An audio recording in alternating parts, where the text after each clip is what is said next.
CDA supposedly Pakistan के हर aspect से एक प्राइम एग्जाम्पल, क्लासिक एग्जाम्पल होना चाहिए।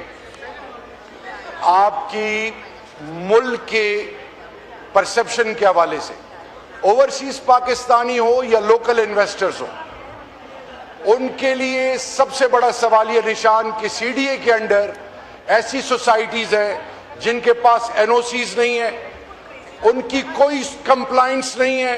In spite of that overseas को वो लूट चुके हैं।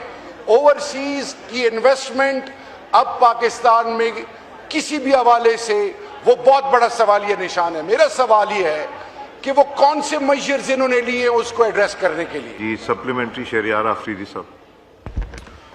थैंक यू स्पीकर साहब। स्पीकर साहब, इफ काइंडली ये ऑर्डर इन द हाउस हो जाए, ये जो मेला लगा हुआ है अगर काइंडली बंद हो जाए। जी, kindly order in the house, तशरीफ रखें। काइंडली तशरीफ रखें, ऑर्डर इन द हाउस। जी, सप्लीमेंट्री। स्पीकर साहब, CDA सपोजिडली पाकिस्तान के हर एस्पेक्ट से एक प्राइम एग्जाम्पल, क्लासिक एग्जाम्पल होना चाहिए। आपकी मुल्क के परसेप्शन के हवाले से, ओवरसीज पाकिस्तानी हो या लोकल इन्वेस्टर्स हो, उनके लिए सबसे बड़ा सवालिया निशान कि CDA के अंडर ऐसी सोसाइटीज हैं जिनके पास NOCs नहीं है, उनकी कोई कंप्लाइंस नहीं है। In spite of that overseas को वो लूट चुके हैं। ओवरसीज की इन्वेस्टमेंट अब पाकिस्तान में किसी भी हवाले से वो बहुत बड़ा सवालिया निशान है। मेरा सवाल ये है कि वो कौन से मेजर्स इन्होंने लिए उसको एड्रेस करने के लिए। Thank you. जी, डॉक्टर तारिक फजल साहब। ऑनरेबल स्पीकर साहब, जो ऑनरेबल मेंबर ने बात की है इदारे के हवाले से, तो टाइम टू टाइम इसमें रिफॉर्म्स होती रही हैं और जो जो लोगों की शिकायत रही हैं या जो जो लोगों की मुश्किलात रही हैं वो वक्त के साथ साथ नई रिफॉर्म्स, अपने CD ऑर्डिनेंस के अंदर तब्दीलियाँ, उसके अलावा कई जगह कैबिनेट अप्रूवल्स से उन मैकेनिज़म्स को चेंज करना, बेहतर बनाना, ये उस इदारे के अंदर रहा है।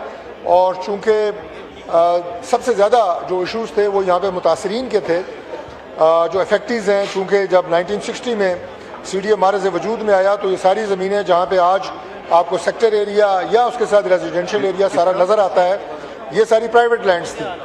और उसके बाद मुख्तलिफ पॉलिसीज़ रहीं कि यहाँ के मुतासरीन को किस तरह रिहेबिलिटेट किया जाए।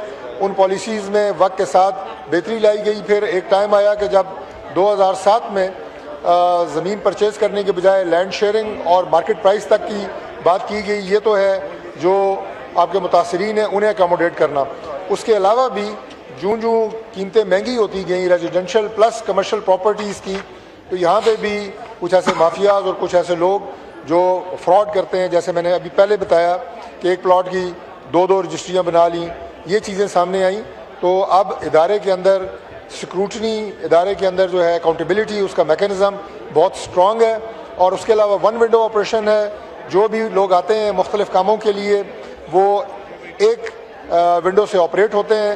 और अब लोगों को फैसिलिटेट करने के लिए मज़ीद इक़दामात भी हमारे इस दौर में उठाए जा रहे हैं। इसमें ओवरसीज़ का भी तो रोल है। ऑन साहब, आप बताइए कि ये जो प्रोटेक्ट करने हैं ओवरसीज़ पाकिस्तानीज़ को, वो किस तरह आप प्रोटेक्ट करते हैं, जो अभी क्वेश्चन रेज हुए। शुक्रिया जनाब स्पीकर। मैं अपने भाई शहरियार आफरीदी साहब को एक रिक्वेस्ट करना चाहता हूँ। और दूसरा, पहला जवाब तो ये है कि सर सबसे पहले ओवरसीज़ जो है वो कोर्ट इस्लामाबाद में ऑपरेशनल है फॉर ओवरसीज़ पाकिस्तानीज़। पंजाब के 36 अजला में ये कोर्ट्स बन चुकी हैं और ऑपरेशनल हैं। जो जिनके कोई ज़मीन का कोई इशू है, जायदाद का, जो ओवरसीज़ बाहर बैठे हैं, वो कोर्ट्स यहाँ पे ऑपरेशनल हैं पंजाब में और इस्लामाबाद। सबसे पहले इस्लामाबाद की ऑपरेशनल हुई। अब मुझे ये भी रिक्वेस्ट करनी है और आपको ये मैंने आपकी इतला के लिए, KPK में अभी तक हमने ये रिक्वेस्ट डाली और वहाँ पे अभी तक वहाँ हमारा बिल पड़ा हुआ है और अभी तक अंडर कंसिडरेशन है। तो मैं रिक्वेस्ट करूँगा आप अपने CM साहब से कहें कि ओवरसीज़ के लिए उस कोर्ट को एक्सपेडाइट करें और वहाँ पे कोर्ट्स बनाने की इजाज़त दी जाए। एक सेकेंड, ये अगर आप लोगों की मीटिंग खत्म हो गई तो हम शुरू करें प्रोसीडिंग्स। जी, अगर मीटिंग खत्म हो गई कर लें शुरू। बहुत मेहरबानी। जी جی شکریہ جناب اسپیکر. جناب اسپیکر اسلام آباد ہو گیا, پنجاب میں سارے 36 اضلاع میں اوورسیز کی عدالتیں قائم ہیں, وہاں پہ ان کے کیسز سنے جاتے ہیں, اور کے پی کے میں ابھی تک وہاں پہ ایک بھی عدالت نہیں قائم ہو سکی, اور سی ایم صاحب کے پاس یہ ہمارا ایکٹ سارا وہاں موجود ہے ان کے پاس, اور ابھی تک ہمیں وہاں سے کوئی مناسب جواب نہیں آیا, کوئی مناسب جواب نہیں آیا, اور وہ ابھی تک پینڈنگ پڑا ہے. تو میں یہ گزارش کروں گا اپنے ممبر صاحب سے کہ وہ اپنے مجھے لکھ کے دیجیے, اسپیکر صاحب سے ٹیک اپ کر لیں گے. جی, اور میں یہ بھی عرض کر دوں جی کہ سندھ میں بھی ہمارا یہ ابھی تک آپریشنل نہیں ہو سکا, تو میں اپنے پیپلز پارٹی کے بھی بھائیوں کو یہ ریکویسٹ کروں گا کہ وہ سی ایم سندھ صاحب سے بھی کہیں کہ وہ بھی مجھے لکھ کے بھیجیں, ہم اسپیکر صاحب کو کریں گے, بیکاز وہ لیجسلیشن وہاں چیک ہو رہی ہے کہ واٹ ایور وہ ایکسپیڈائٹ کرا لیں گے وہاں. Thank you.